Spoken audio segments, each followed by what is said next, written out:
guys! Welcome back to my YouTube channel!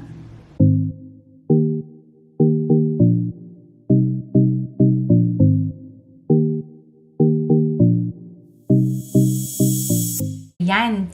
Eto na nga, bagong makeup na naman kasi rest day ng inyong tita ngayon. As you can see, nakikita nyo naman, meron na tayong brows kasi gumawa ako ng brows tutorial using a pomade or a brow gel. Ayan. So, kung gusto nyo makita kung paano ko ginawa ito, watch out on my YouTube channel. I think mauuna yon. Ilalagay ko siya sa description box. Okay, so on today's video guys, gagawa tayo ng makeup look. Ayan, palapit na ang summer guys. Kaya, di ba, gusto nating blooming sa summer.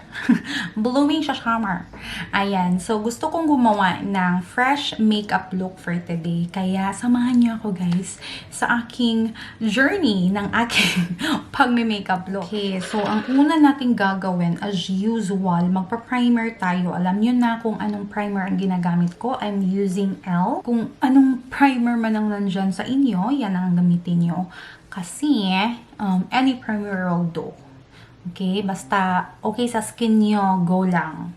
Ako, ang gamit kong primer is yung e.l.f. kasi okay naman siya sa akin, hindi naman ako sensitive. Charay! Sensitive.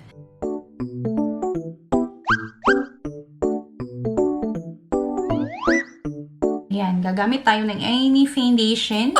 Okay, any foundation na gusto nyong gamitin. Okay, so ang gagamitin ko is itong Neutrogena Hydro Boost na hydrating tint. So, para siyang foundation kasi meron siyang coverage, guys. But yeah, ito yung ating gagamitin for today. Kasi nga, diba, summer look, gusto nating ma-hydrate yung ating pagmumukha.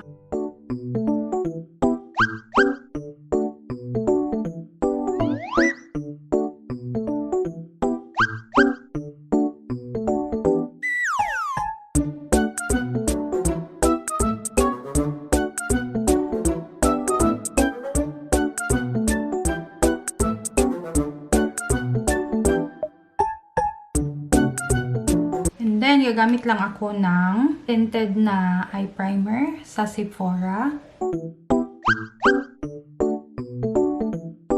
So, napakahirap maglagay ng eyeshadow today kasi meron tayong extension or lash extension.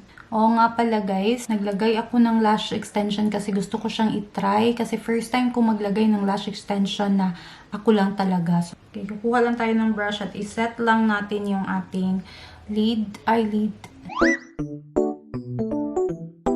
So, ang ilalagay nyong pang set ng lid guys is anything that is like beige or kakulay ng inyong skin. Or powder will do. So, ako is ginagamit ko tong eyeshadow ko from AFU.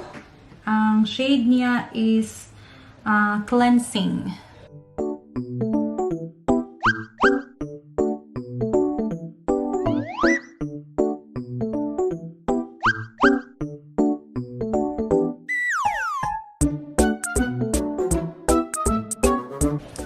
Then, kuha ako ng blending brush ko. Blend lang natin.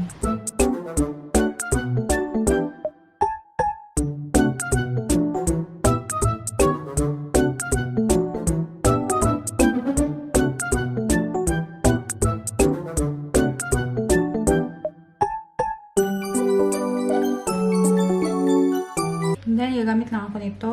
Kuha ako ng product na active.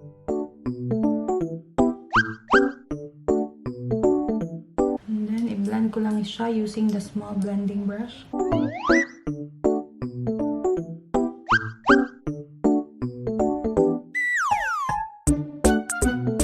Ayan. So, ganyan yung itsura niya, guys. Ayan, guys. So, nilagyan ko lang siya ng another coral. So, any coral color, guys, will do. And then, nilagyan ko siya ng concealer. Okay, below my eyes. And then, binilan ko lang siya. Ayan. Ayan, so ganyan na siya guys. Pusin ko lang tong sa kabila, then I'll be right back. Ayan na siya guys. And then, gamit lang tayo ng powder. So, any powder you have there, pwede mong gamitin yan. So, ako ang gagamitin ko is itong infallible na L'Oreal kasi gusto ko na siyang ubusin. Ayan guys, nagkukontour lang ako nito. Ang ginagamit kong contour is yung NARS na contour ko. Yan. So, contour lang.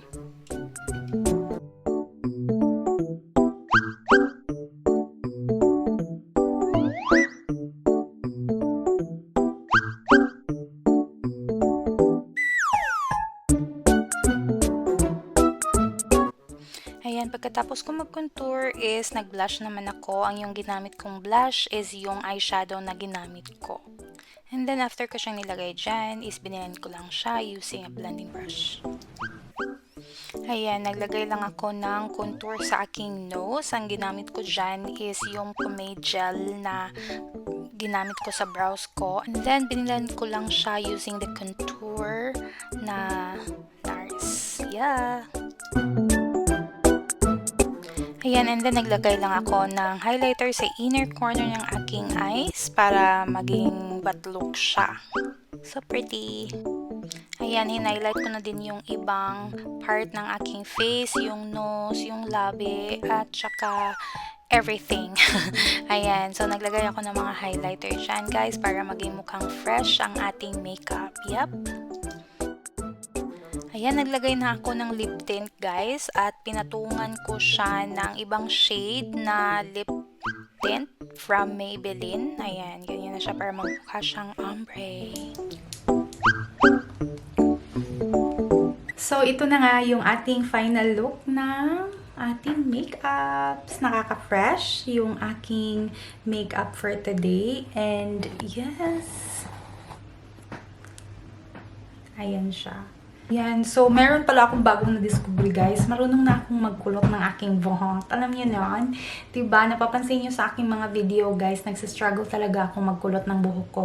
So, ngayon, nakita ko siya sa TikTok kung paano siya gawin. Kaya, yan, nabuo ko siya.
For today. Sana nagustuhan niyo itong makeup look na ito, guys. At kung nagustuhan niyo, please don't forget to like this video. Comment down below kung ano na masasabi niyo.